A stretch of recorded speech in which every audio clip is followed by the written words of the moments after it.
thank you for joining.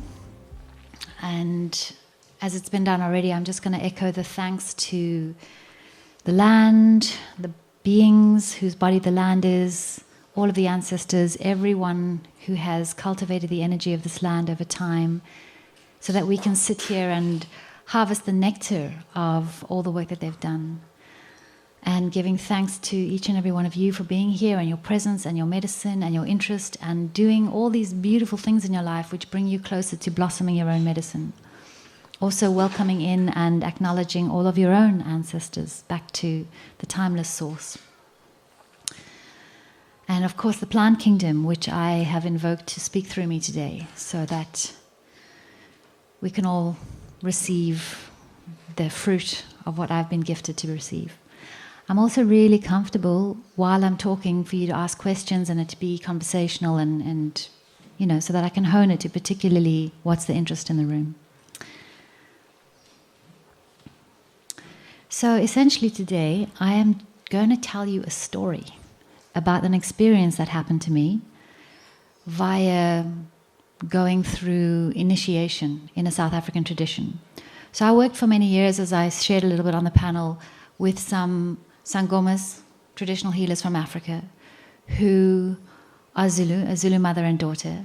And I worked with them for about 10 years. So after I came back from South America, let's get a bit more cozy. After I came back from South America, I was meeting a lot of Sangomas on the street in Africa. And one after the other, they all told me I have a calling and I need to train up. And I was quite intimidated and overwhelmed by this. And African medicine is very, engaging, and especially Zulu medicine is very earthy and drumming and intense. It felt for me very intense. And I said no for a long time. Until what happens anywhere, but in Africa we call it a calling sickness. When you have a calling, the pressure builds so that you're forced to go seek a healer, and that healer will accurately diagnose that you have a calling sickness, not another kind of sickness. And through that, hopefully, will bring you to initiate and blossom your gifts. So the word for initiation in Africa is twasa, which literally translates into to blossom. So I went through this process of initiation and blossoming my native gifts. And when you're in initiation, there's a big acknowledgement that you already come with gifts and your ancestors already come with gifts. So there's nothing training you, it's just a cultivation of your native gifts and then like a ordaining of it in ceremony.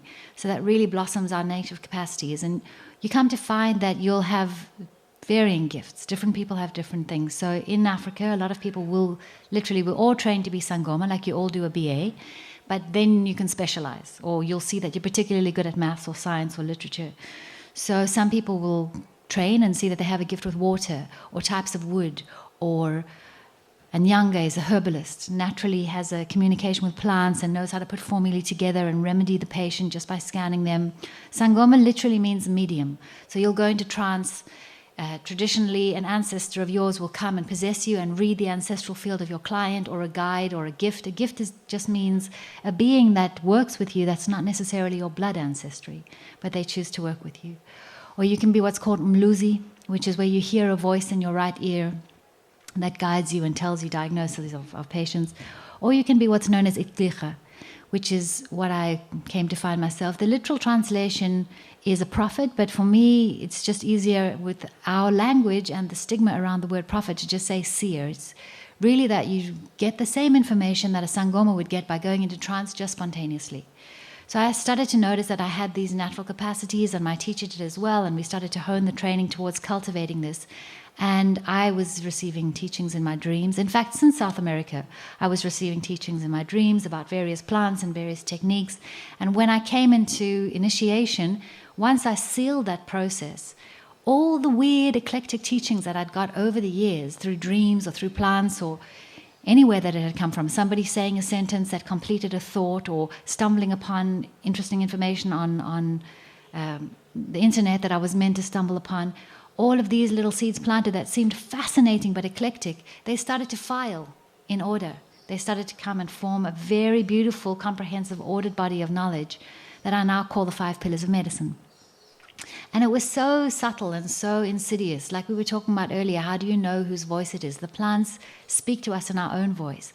So when I say the cedar tree spoke to me, which I'll get to soon, it literally felt like my own thinking, but it was a comprehensive articulation, distilled body of knowledge that I had not thought of. It just came through in like one moment. So it felt like it was coming in my thinking voice, but it just came premeditated from a timeless realm. So all these weird things that had come up, a plant had told me this, or even some dreams. I'd had some weird dreams like 20 years ago, and I was shown, remember those dreams? You thought they were so weird, you didn't know why you got them. We made them so weird so that you'd remember them now. And that's an example of that one. So everything just got magnetized into this very ordered, comprehensive body of knowledge that sits in 5 branches. And what we're going to discuss today are the first 2 branches of those. So just to summarize, even though I'm preaching to the converted here, a lot of people, if I'm speaking in cities or such, don't understand what I mean in receiving this.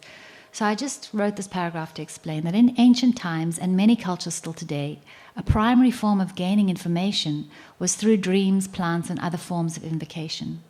Humans were understood to be receptacles, antennae, sacred chalices for receiving, alchemizing, and transmitting valuable information. We could attain the desired knowing by making an appropriate offering to receive it, and we could call on specific kinds of knowledge and have it delivered in a most elegant manner. In going through rites of cleansing ourselves, opening, strengthening, and aligning ourselves, i.e. initiations, we could receive a higher and higher quality of knowledge, be guided in magnificent ways, and open ourselves up to pulsating streams of wisdom just beyond our reach. So this is the specimen of one such experience. And I share this not only because it's juicy and exciting, and I think the knowledge is really useful for anyone, but as a mirror that we're all capable of transmitting and receiving such beautiful, timeless knowledge. So as an overview, this is the 5 branches in which the body of knowledge sits. Currently, I don't think it's going to get more than 5 because all of the 5 streams, all of these 5 branches have 5 points in them, and it forms the sacred geometry of knowledge and how knowledge is structured. And it is fractal. So the first 2 branches, the Cedar Teachings and the 5 pillars of medicine, we're going to speak about today. But the rest, the fabric of spirit, the circuitry, and the temple arts, are building on the same principles, the same knowledge, just getting more and more sophisticated. So that'll come up with time. I'm going to leave it there for now because I only have an hour. So let's start with the Cedar Teachings.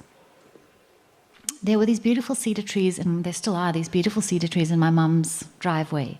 And I was working with the shaman from Peru who was trained in ayahuasca from 13 to 26 and no longer touches any plants because he can just touch something or smell it and know immediately the medicine. So he more holds space and diagnoses people and reads the energetic field, very elegant, high wisdom. And in between, I was offering him a room in my mum's house so that he could do one-on-one healings. And in between, we would sit in the garden and have tea, and he would tell me teachings he received in dreams or various plant teachings that he was seeing around the garden. And the day he was leaving, he said to me, "You see those cedar trees there? They're really waiting for you to open a friendship with them. They're sitting there like waiting what so long for you to give them some attention. So just so you know." And I thought that was a really beautiful invitation. So every time I went to visit my mom, I'd make a little offering, as we do in Africa, offer some tobacco, offer some alcohol, offer a song.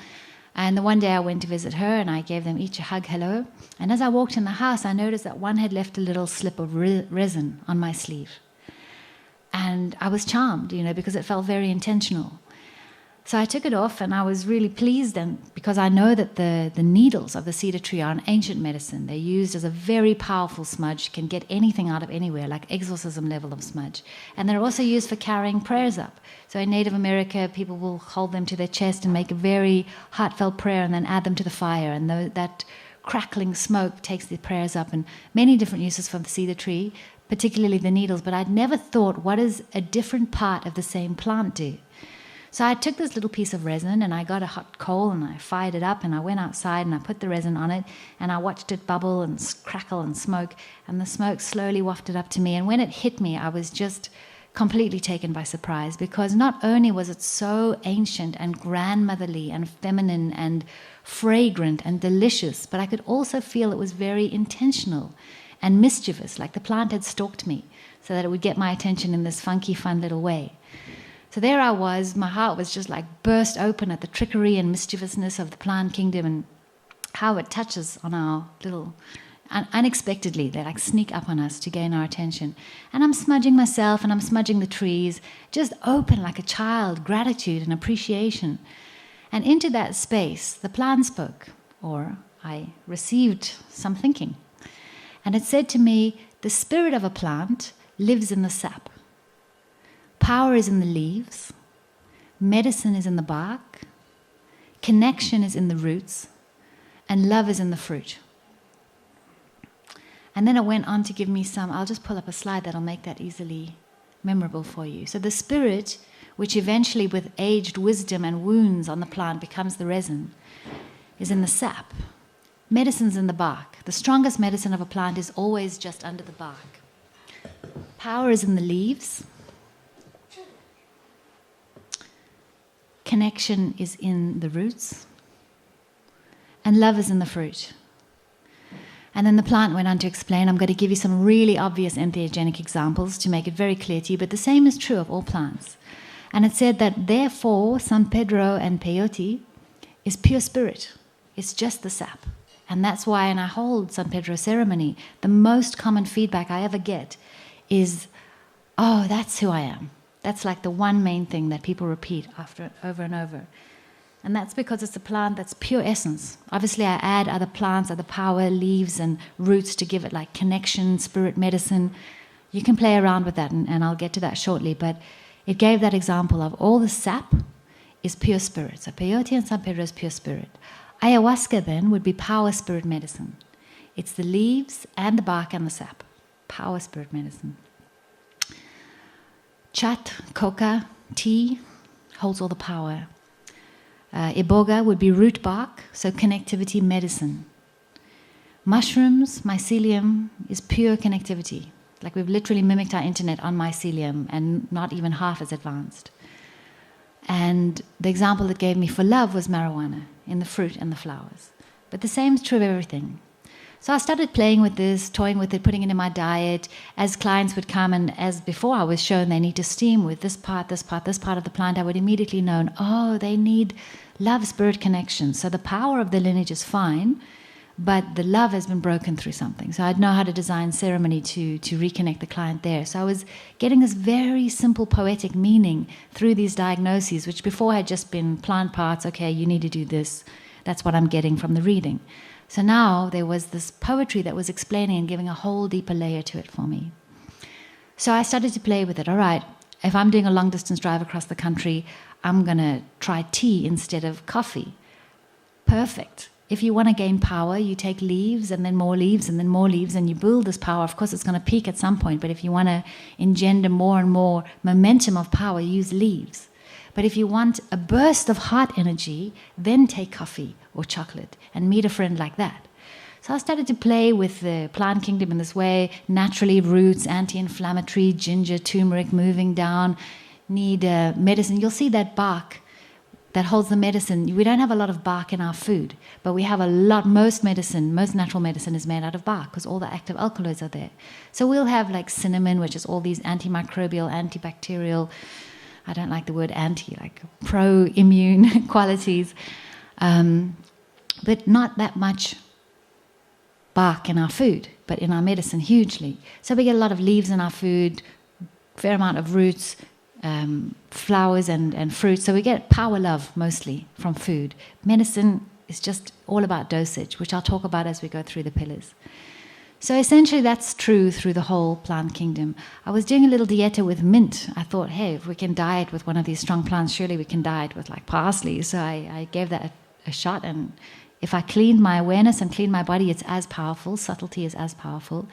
And I was out in the garden because I also plan, if I'm working with plants, I'm also working with times of the day. So I was working with 7 because 7 holds occult knowledge. 7s and 3s because 3 is about aligning with the self. I've only got an hour, but with time I can take you through all of this really beautiful knowledge. You want to do something to align with yourself? Do it at 3 o'clock. To align and harmonize with other or relationship? 6 o'clock. To align and harmonize with a greater field? 9 o'clock. Greater cosmos? 12 o'clock. Really simple principles, and you just add them all together and you've got a very sophisticated, complex formula, but it's basic principles. So that's what I'm going to be sharing with you today, and I hope that you can retain this and take it into your diet, because it's incredibly empowering.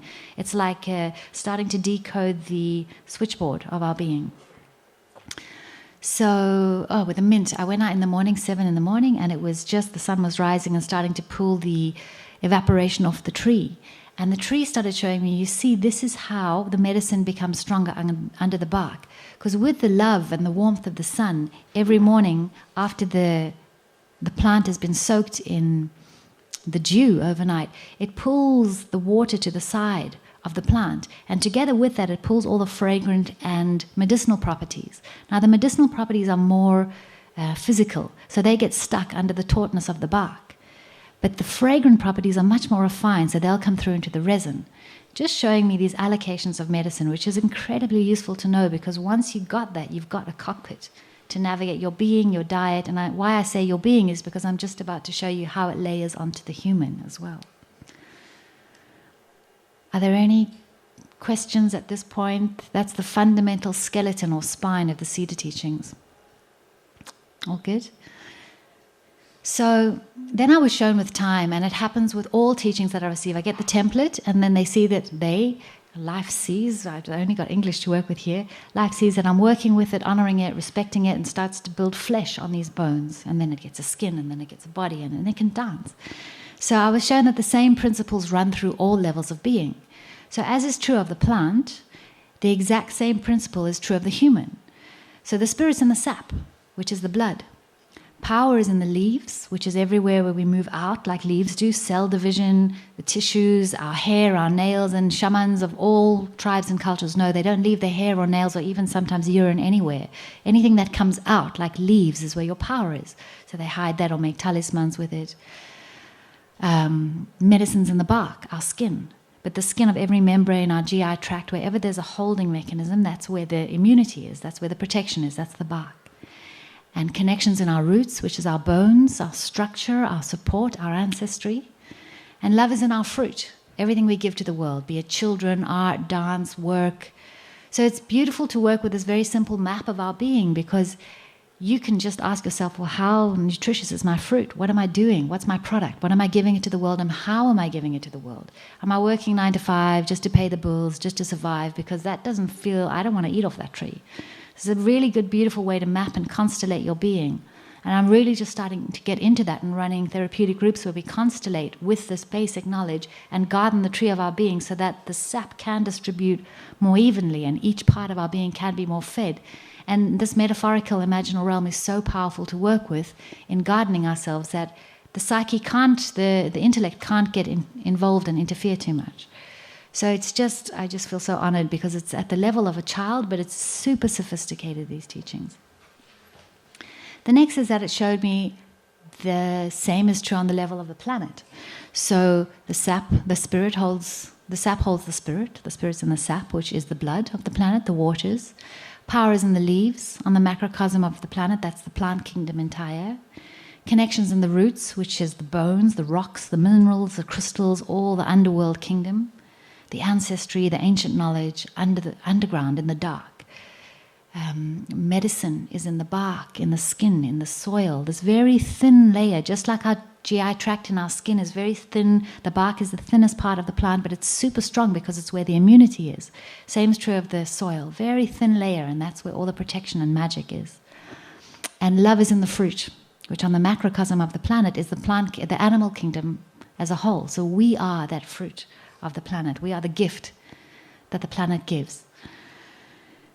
Exact same principles are true of a cell. So the biomembrane is like the protective mechanism of the soil, the skin, or the bark. The mitochondria is producing energy and power like the leaves. Cytoplasm holds the spirit. The DNA, the chromosomes hold the ancestry, the roots, the ancient knowledge, and the energy, the ATP that's gifted to the greater being, that's like the love. Exact same 5 basic principles from a cell to a cosmos are running through. So if we can just familiarize ourselves and start to dance with these, we'll get in alignment with this ancient, or rather timeless momentum of alignment of qualities of life, and we can ride it much more easily. We don't have to make medicine, we can ride already existing medicine.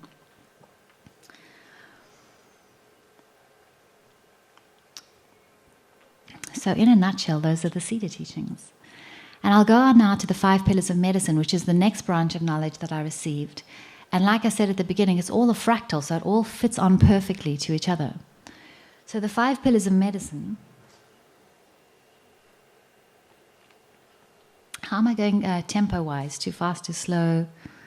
All good? Okay. The 5 pillars of medicine was a body of knowledge that I received when I took my late partner to meet the Zulu Sangomas that I mentioned earlier. I was working with this mother and daughter team for many years, did a lot of ceremony with them, a lot of healing with them. They're not the ones who initiated me, but I got most of my knowledge and training and experience with them. So this Zulu mama was like a second mother to me. And I took my partner to meet her, and she just loved him. She could see it was a great connection and the right alignment. We went into ceremony, we went to the ocean, she did a spontaneous blessing. We just had fun. The 3 of us just had fun and celebrated the whole day.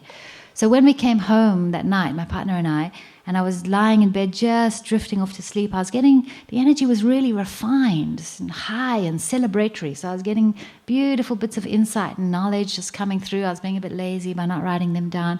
And I was just about to fall asleep, and I heard this voice, this very clear voice that said, "Wake up and write this down." The level of fierceness behind it, I was like, okay, jump up, go get my phone, start taking notes. And it said to me, there are only 5 pillars of medicine.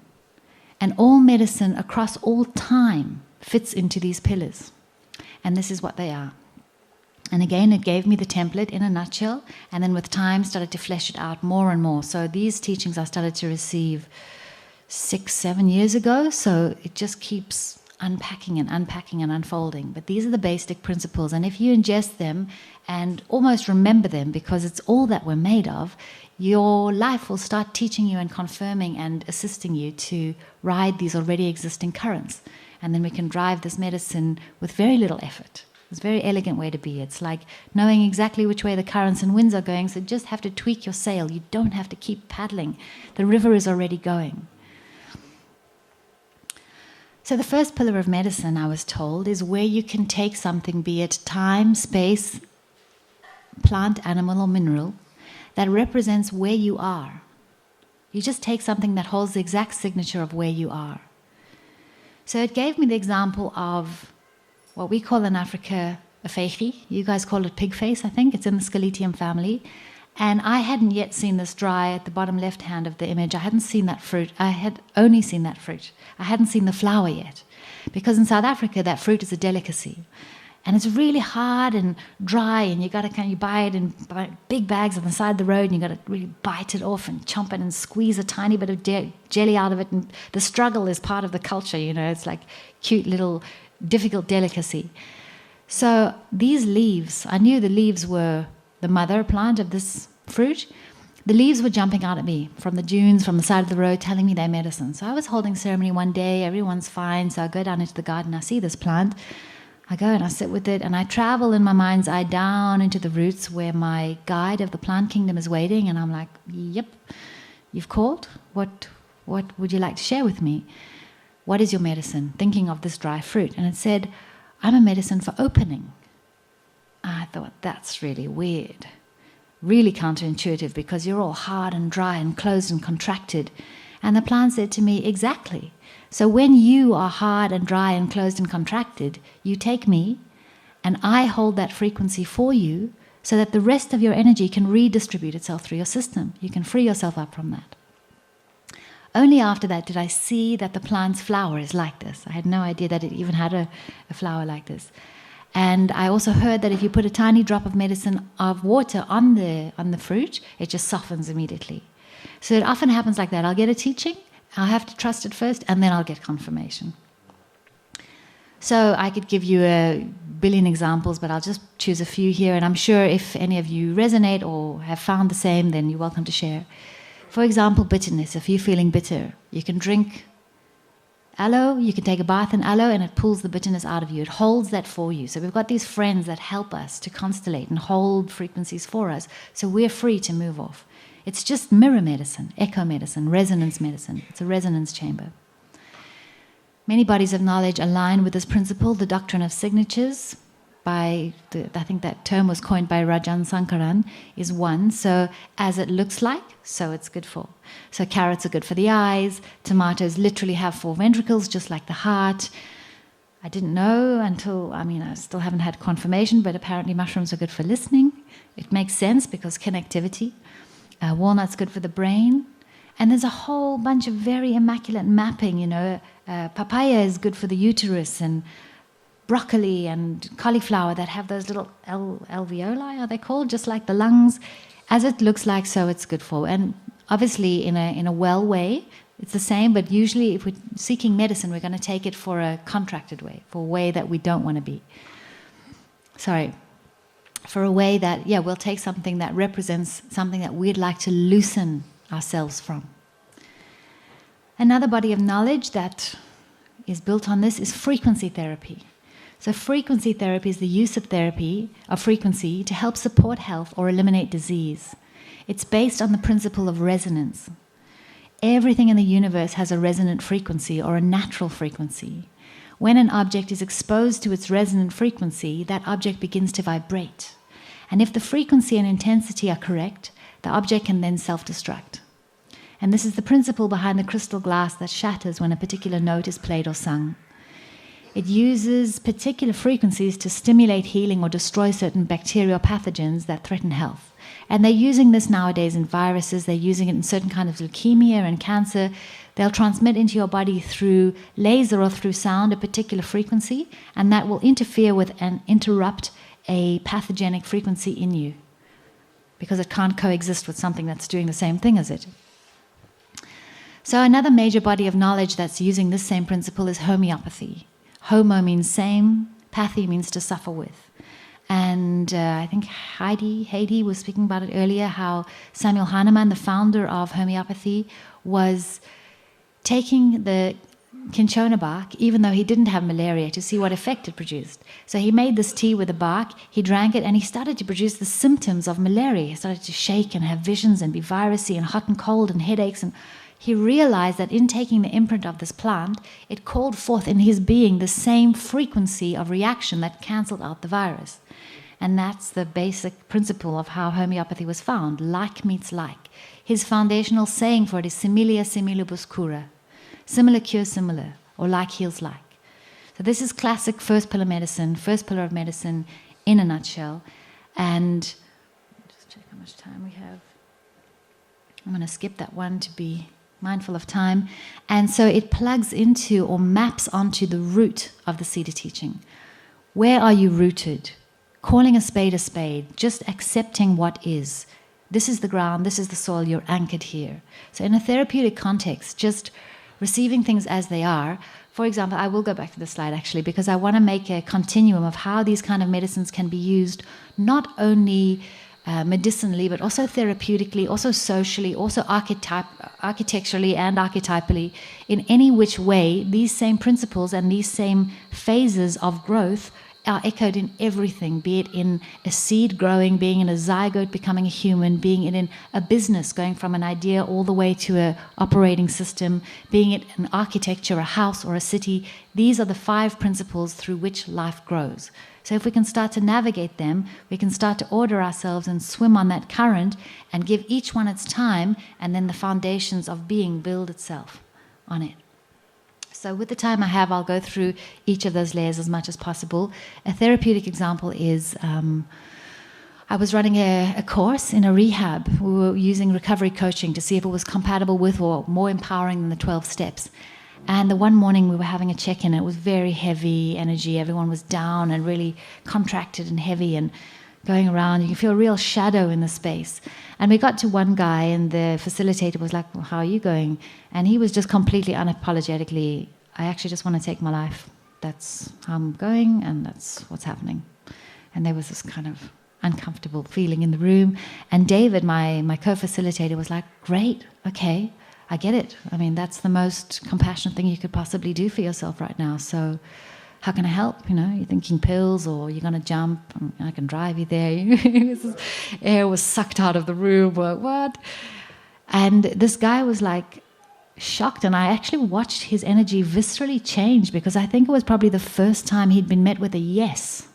No matter what, no matter how bad it is, no matter how unacceptable it is, that's okay. That's root medicine. That's resonance medicine. That's anchor medicine. That's earth medicine, body medicine. Just accepting what is and giving its time. Like in relationships, women are often going, I just want to be heard. And men are going, well, I just want to fix it. Neither's right or wrong, but they just have their time. So give it first pillar medicine. Just let what's in the space be in the space. And that will naturally give rise, like a leaf, when the seed is nourished and has sent down its roots, when that's nicely nutrified and nourished, it naturally gives rise to a root. It's how we're programmed. It can't but. So when we just let what's in the space be in the space, naturally the second pillar of medicine, the leaf, the next phase will naturally arise. When we try to fix something before it's had its time of being accepted and resonated, we short-circuit some magic that needs to happen in the soil. And all these doorways of possibilities of action that reveal themselves only when the time is ripe start to reveal solutions, possibilities that we didn't see before start to emerge, and the leaves start to organically come, and now they're strengthened. They're not like weak, pushing up, desperate to get light. They're coming up with already nourished by the soil and then just amplified by the sun. So just to give us a continuum of from archetype to architect, the archetypes of first pillar medicine would be, if it's mirror medicine, echo medicine, resonance medicine, calling a spade, the level of being would be like body. So just as a heads up, this is how it will map. It'll go body, heart, mind, soul, spirit. So root, leaf, bark, fruit, sap. And I'll keep going through it. I'll keep repeating it so that this rhythm gets kind of entrained into us, because that's all it is. It's the song of the universe. It's a rhythm. I'm just being mindful of time, and I think I've got 30 minutes, that's okay. So on the elemental level, it would be earth. Earth, water, fire, air, ether. Body, heart, mind, soul, spirit, root, leaf, bark, fruit, sap.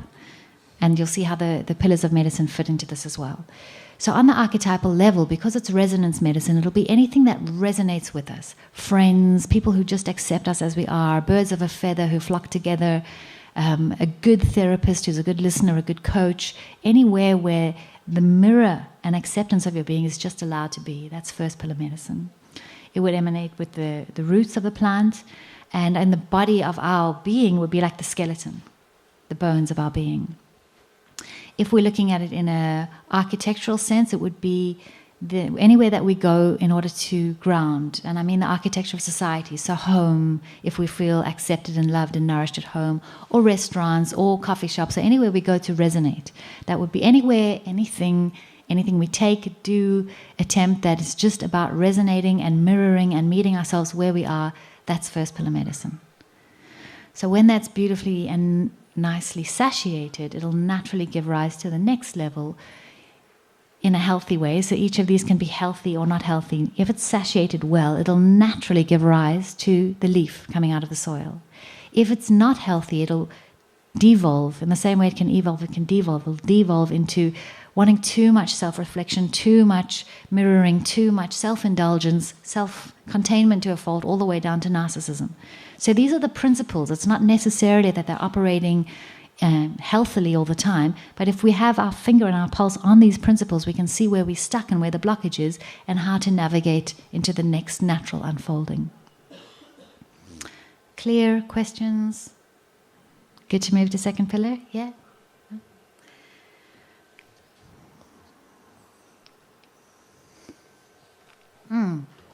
So I've come with 5 different names for each of the medicines, because it's more of the governing principle behind each pillar of medicine that I'd like to leave you with than actual tangible examples. The governing principle will show you this working in everything. It's not about the example of only that body of knowledge, only that medicine.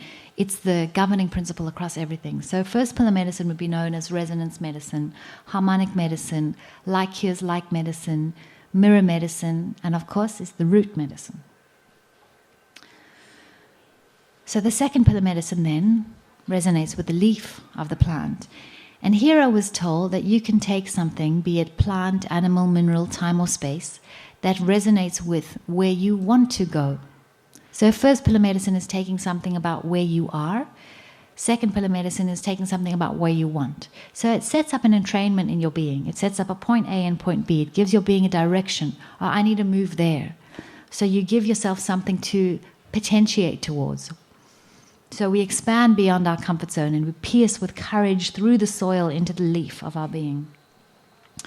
So this would be if you were feeling hard and closed and contracted, you would take something like a Bach flower remedy of a blossoming flower. So your being knows, oh, okay, I'm over here and I want to go there. It's got an impression, a signature of something to entrain towards.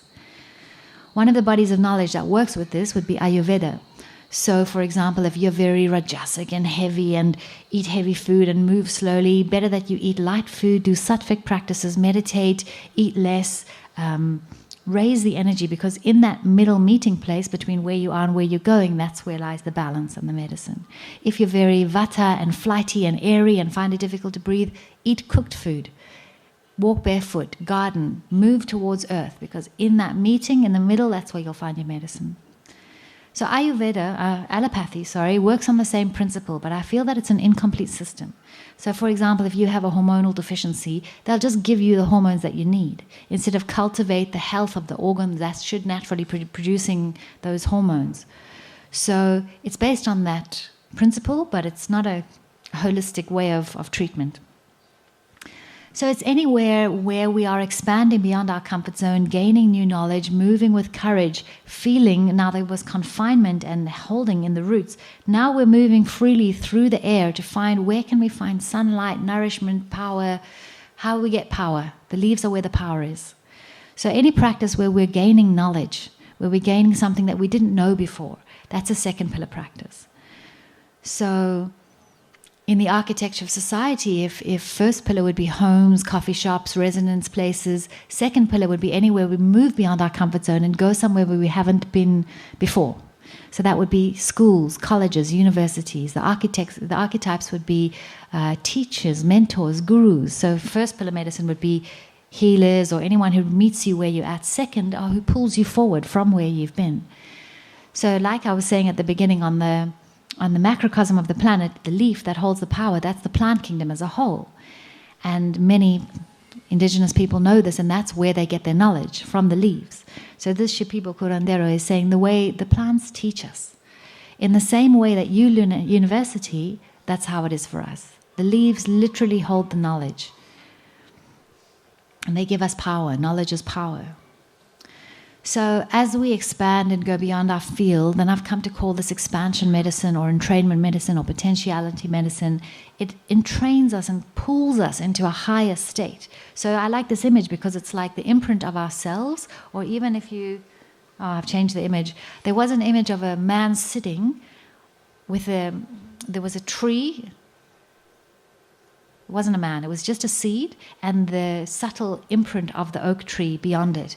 So it's like the full potentiality of the oak tree is what pulled that seed into its potential. So if we can acknowledge the fullness of ourselves, we can pull ourselves, if we know who we truly are, what we're truly capable of, if we just acknowledge that imprint, that signature can pull us forward from where we are to that. And that's second pillar medicine, because it takes power to get there, it takes knowledge. So the archetypes are mentors, guides, inspirations. The architecture of society is schools, universities, colleges. It naturally resonates with the leaves. In the body, it's the nervous system. So first pillar medicine is the foundational skeletal system. The leaves, that intelligence that moves out and seeks to find power and energy and keep us safe, that's the nervous system. And if you watch leaves, like baby leaves or leaves in the morning, they're doing that thing like a little shuddering nervous system. They're feeling out what's around, what's power. So on the level of elementals it would be the level of water, and on the level of our being it would be the level of heart, of feeling, of sensing. In a healthy way then, it naturally expands and expands and expands, or cell divides, and then, okay, that's enough. We've expanded to where the energy can be carried, and that's as big as I can grow right now. These are the resources I have. I have that much sunlight, that much nutrition from the soil, or I have that much minerals in my body. This is as big as I can grow. Or my business has a beautiful idea, and we've been importing and then exporting and hiring people, and whoa, that's enough. So it naturally gets a bark, gets a container, gets a boundary, gets a this is where it's healthy to stop. So in a healthy capacity, we learn where to thicken up and concentrate and hold ourselves. Power medicine, we're going to get there, warrior medicine in third pillar medicine, the bark, the skin, the soil, naturally, and then the energy can flow up and down and go to feed and coagulate different parts of the plant. In an unhealthy, a devolution of second pillar medicine, it just keeps dividing and dividing and dividing and dividing, doesn't know where to stop. In the body, that's called a tumor. On the planet, that's called capitalism. So my diagnostic for where the planet's at right now is we just have a devolution of second pillar medicine. So the earth naturally comes back, or the body naturally comes back with third pillar, unhealthy third pillar, tsunamis, earthquake, chemotherapy, vaccination. But stop. Because we haven't naturally got to the point of we're just out. We're like leaking or limping on the second pillar. And at the end, I'll go through how it sits on the macrocosm of our culture, of what happened when we uprooted, cut the umbilical cord from our ancestry and our connection by moving off our native land. Taking the example of Western Europe, for example, the peasants were moved into feudal societies so that they could pay rent, cut off of their ancestral land and their mythology and their lore. Now they haven't got that root, that umbilical cord. So everybody's feeling disempowered. The whole culture is disempowered. So what do? They cut down all the old growth forests on the macrocosm, that's the power of the planet, to make the boats that then go colonize the world, to overpower. Because they don't have power, they think they need to go get it. Which of course disrupts the soil and the cultures, third pillar medicine of the world, which affects the fruit, which you'll see is like the temples and the art and the practice of the planet, which affects our guidance, which is the blood or the sap that runs through us. And I'll go through that again, because I'm speaking about things I haven't covered yet. But just as I go, the same principles are happening on a cellular level as they're happening on a global level. So the names I've given to second pillar medicine are potentiality medicine, expansion medicine, entrainment medicine, exploration medicine, and leaf medicine. So naturally, this is where the power sits.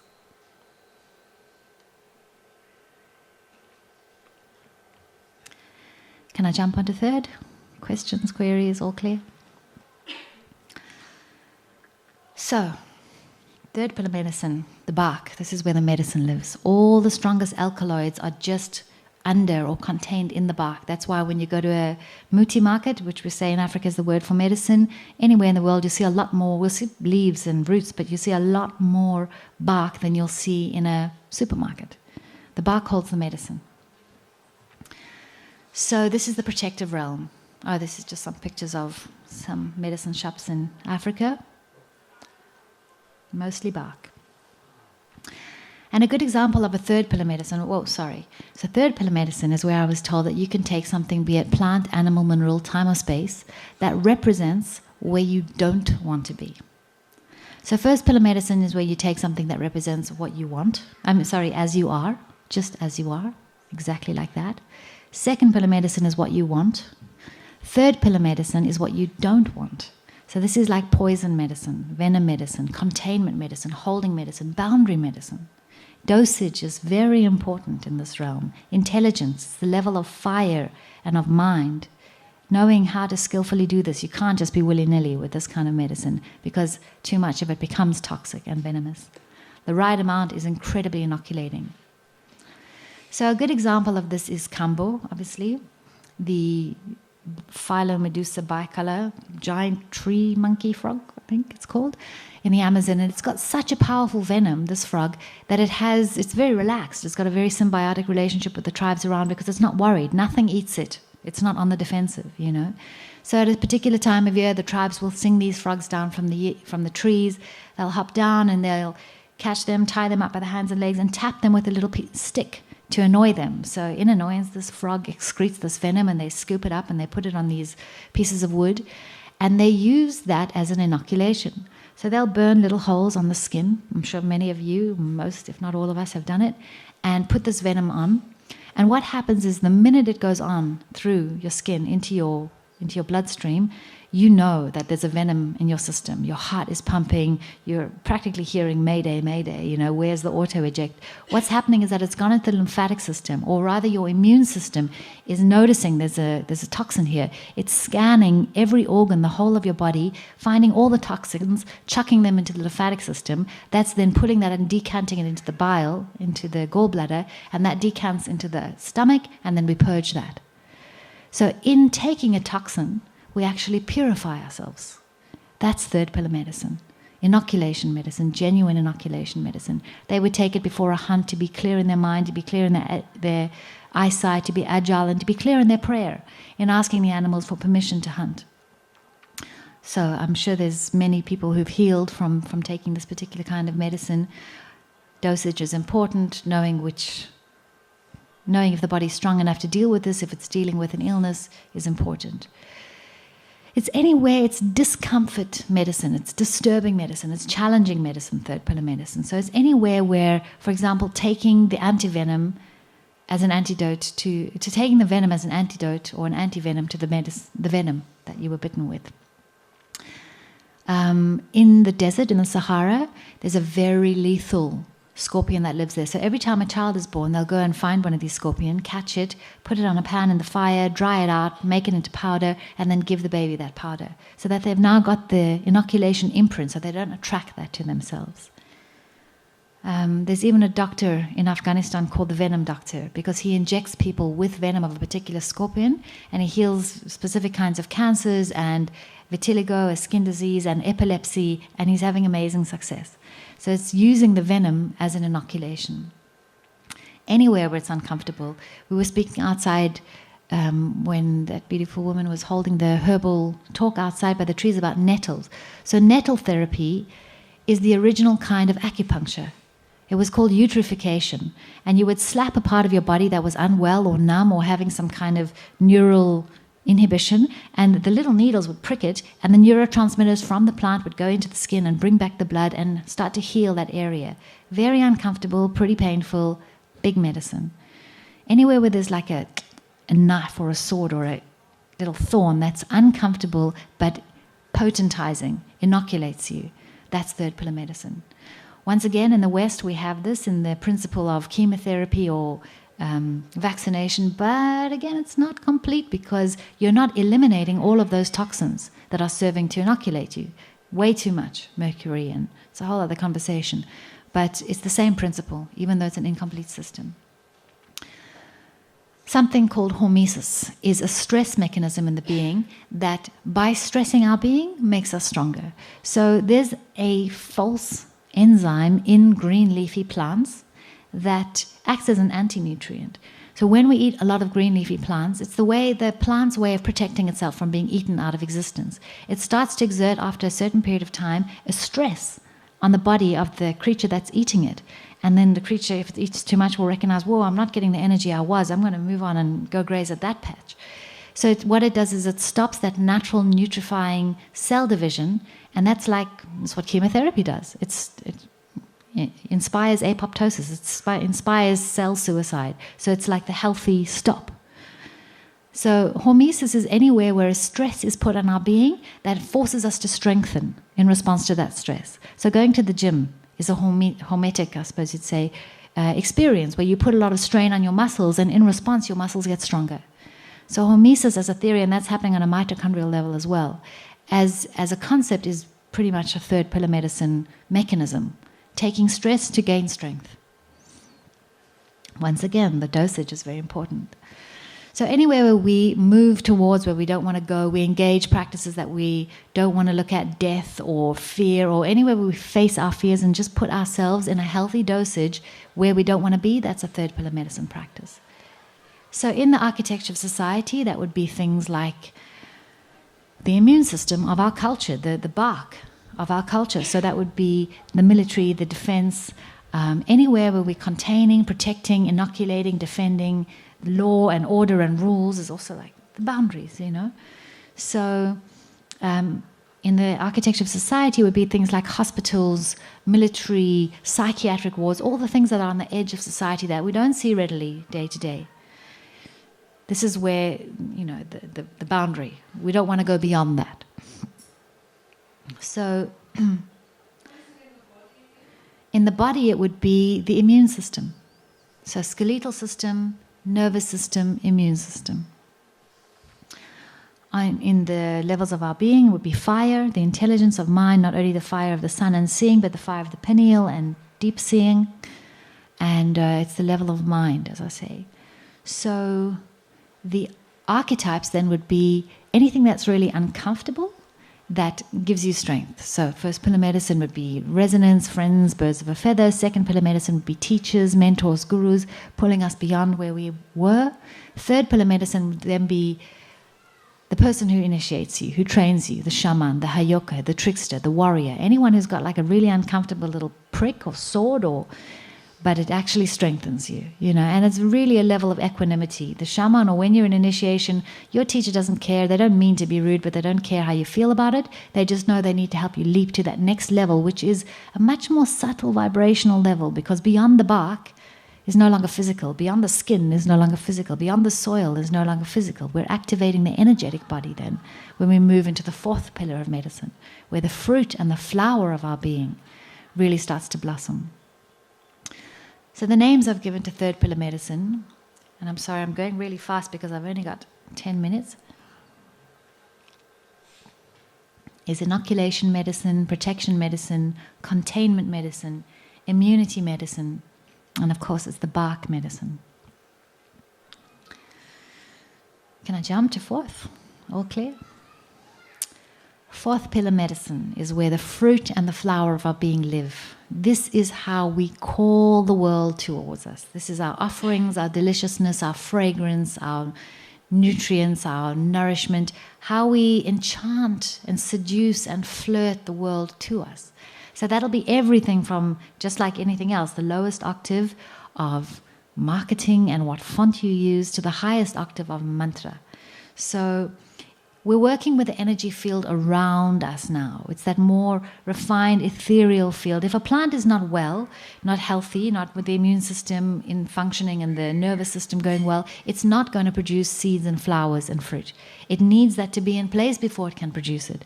So once that's all humming sweetly, then we can start to make offerings out into the world. And we're working with the energetic field around us. Now, the most potent tool that we have as humans in operating that field is language. Thought, language, everything that's generating our electromagnetic field, our body, around our body.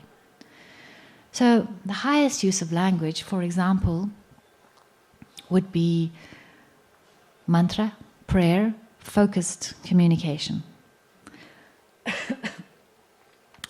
And it's very particular in its pronunciation, because there are 84 pressure points on the tongue and the palate that hold the microcosm of the meridian points all over the body. So it's like a microcosm. All the meridians on the front of the body touch all those organ systems and become a microcosm on the tongue. All those on the back of the body touch those organs and become a microcosm on the palate. So you've got this little microcosmic field in your tongue. So when you speak with intention, with the true highest medicine of language, you're actually activating not only this resonance and frequency of meaning into the world, but you're also activating the vibratory state of those physical meridians as well, and thereby getting those humming and then attracting that signature into your energy field.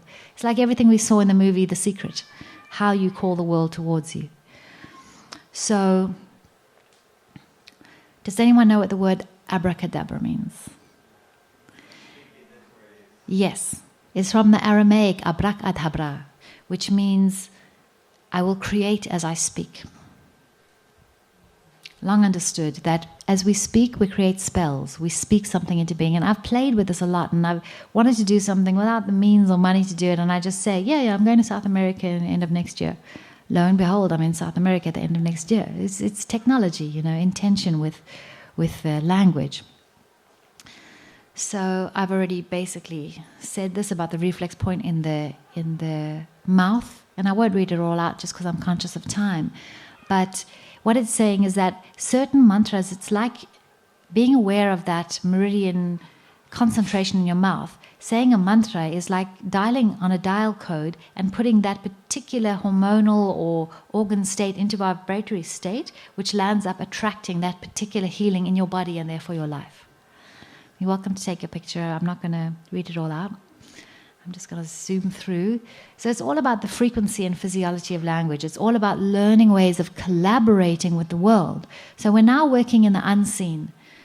If you don't understand how this mechanism's working, it looks like magic. It looks like the realm of magic and mystery and the magician, and these are the archetypes of this type, the creator, the conjurer, because you're working in the unseen. But if you just understand the technology of the energy field around us, it's not really unseen, it's the seeing of true vision.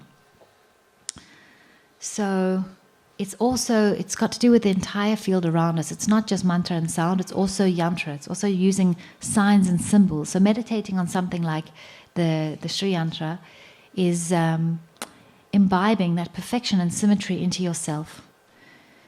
It's like Plato said, be very porous, so surround yourself with good philosophy, good literature, good politics, good art, because we absorb our environment around us. This is like our field or our orb, is our fourth pillar. It's like the fragrance goes off from the flower and calls. So it's anywhere where we're using sigil magic, signs and symbols as magic. Like I said, it's going from the font to more sacred symbols. It's the energy field around us. And I'm just going to keep skipping through because we're running a bit late. Anywhere where we're calling in ceremony, we're calling the rain. Whoops. We're calling blessing. Sorry. Ceremony, art, using the realm around us, beyond our physical body in order to call. So, we're all here, we'll be familiar with Icaros, and literally the imagery on these shipibo cloths is a transcription of the music of the Icaro, like the plant gave it to the shaman. So someone would be able to, another shipibo shaman would be able to read this melody on this cloth in the same way that we would be able to read Bach, written out like for the piano. It's actually transcribed melody. So it's a way of calling the plant spirit, which really is the activating alkaloid in using something as a medicine, calling medicine. So we're using art, we're using, these beautiful drawings in Australia are not just designing, drawing and honoring the goanna. It's literally calling the goanna because it's the totem of that land to be awake, to be well, to take this offering, to protect and give its medicine to this land.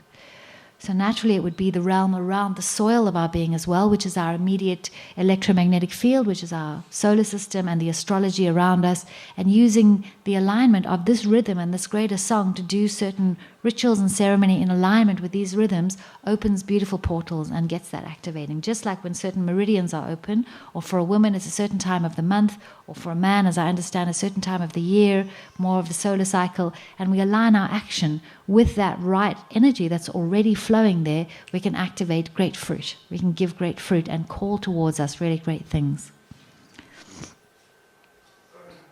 It was showing me that ancient art, rock art, is used not as a transcription of what happens in trance where a shaman sees something, or even of a story of what happened here. It was showing me with this particular drawing here of this being, this woman with her legs open and a being underneath, that art was put there not to tell of a story of a birth, but to call unto this place and make it an area of fertility, so that if you're seeking to fall pregnant or give birth well, you come to this place. So in the architecture of society, it would be anywhere where we call collectively. So it's our devotion, our prayer, our faith, religion, all of this fruit of being human, temples, artworks, pyramids, stone circles, everywhere we cultivate the fruit of our being would be fourth pillar medicine, how we call. Invocation, enchantment, incantation is all fourth pillar medicine. So as I said, the archetypes are like the magician, the creator, the conjurer, the wizard. It's where we create the patterned field that magnetizes what we want into it. So on the level of our being, it would be the level of soul, where we make meaning beyond the level of mind. And in the elemental level, it would be the level of air.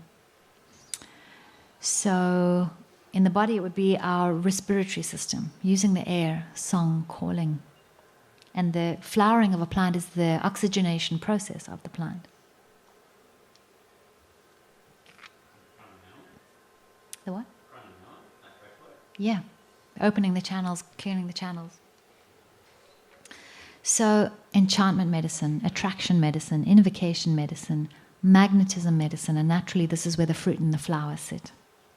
Also, when it moved from the first, second, and third, and it was giving me this transmission, it stopped saying you can take something, be it plant, animal, mineral, time, and space. With fourth and fifth medicine, it's like on the golden meme, 1, 2, 3, and it jumps. It's much more subtle medicine, so you don't necessarily need to take a physical substance that resonates with it. This is more ethereal medicine, fourth and fifth pillar medicine. So fifth pillar medicine, then, is it okay that I jump? I'm speeding along, just going to make it in time. Fifth pillar medicine is where the sap, the spirit lives. And this is quantum medicine. This is really elegant, sophisticated medicine where we've been working with things in the world and the roots and where we are and what we want and what we don't want. And this is now coming and recognizing and evolving to the recognition that our being, our body, has absolute connectivity with the entire field. So as we shift and train and attune ourselves, we're affecting the cosmos as a whole. So it's quantum medicine, anywhere where we concentrate our efforts. I'm just going to skip through to the most potent slides. Something like a labyrinth or a maze is, we walk it with this concentrated microcosmic intent of resolving something. So whether we do or we don't, in that moment, we've set up the intention and the signature of our field of I've used this concentration with this meditation, I'd like resolve on this, and our being ingests that signature, that instruction. So it's like traveling outside of time and working in a very beyond the unseen realm of fourth pillar medicine. It's things like doing Reiki, using the microcosm of the body. It's things like initiation where young boys go out in Africa. Time. Okay, 2 minutes? Cool. To initiate, and that week alone out in the mountains represents them moving from adolescence or childhood into manhood. So they have this quantum experience that forces them to evolve because their being has now got this instruction. I'm actually doing a full day workshop on this next Saturday where I can unpack it a lot more juicily. But I'm speeding along now. So just to get to the real juice of fifth pillar medicine, I would call it, it's like oracle medicine. It's even family constellations. Anywhere we go and we concentrate medicine, we walk into a room, we make the pattern of how our family is currently, and then we upgrade it, and then let that influence and infuse the greater field. That's fifth pillar medicine. So jumping along, I think you get the gist. Very subtle medicine. It's where the sap is, or the spirit. Even things like name changes is a quantum way of upgrading the medicine and protecting oneself. My favorite example of oracles is the Dogon in West Africa, where they will draw a map of the entire village on the ground and put raw meat on the sides of it just before dark, go away to sleep overnight, and in the morning they come back. Obviously the hyenas have been attracted in the night by the raw meat. They have walked across this map and they've eaten the raw meat, and the priests, the Dogon priests, analyze these footprints. Oh, someone's about to get sick there. That house needs rebuilding. There's going to be a death there really soon. And they do the oracle for the whole village. So oracle medicine in Africa, throwing the bones, tea leaves, coca leaves, palmistry, reflexology, anywhere where there's quantum medicine, including making a contract. So I'm just going to jump to the end. Naturally, in the archetypes then would be beyond even the personal, beyond the wizard and the conjurer and the unseen world of fourth pillar medicine. It will now be the prophet and the seer and the count of time, calendrical knowledge and the flow of time and the greater rhythm of life itself. It's the sap of the being which then gets pulled out of the plant up into the rain clouds, and the greater environment rains down again and once again nourishes the soil, which then infuses the roots, which then gives power to the leaves, which then goes into the bark. So it's a toroidal system. It's how everything evolves. So those would be the archetypes. It would be the reproductory system, the quantum. One seed becomes a forest. One bit of pollen becomes honey or nectar. So it's the quantum realm. It sets the tone. It infuses the greater field like a tea bag infuses the cup. Our intention, our self-work infuses the greater cosmos. So on the level of being, it's the spirit, so body, heart, mind, soul, spirit. On the level of elements, it would be ether, which would go earth, water, fire, air, ether. And the names I've given it are quantum medicine, vibrational medicine, informational medicine, representational medicine, and of course it's the sap medicine. The last piece I got in this teaching, the night that it came through, was like a little bit of a cheeky joke, is that it actually said at the end, there's actually only one medicine. And you are that medicine. It's where you put your flow and your energy and intention, your action in alignment with what pillar you want, that sets up a pathway in a pillar. It's very empowering when you notice that it's only you as the foundational essence, the essential medicine of the cosmos, flowing through life in this particular order that's creating this passageway and evolving life. So be conscious of that, navigate it as you will, and drive the universe as you want it to be. I'm out of time. Thank you so much for your attention.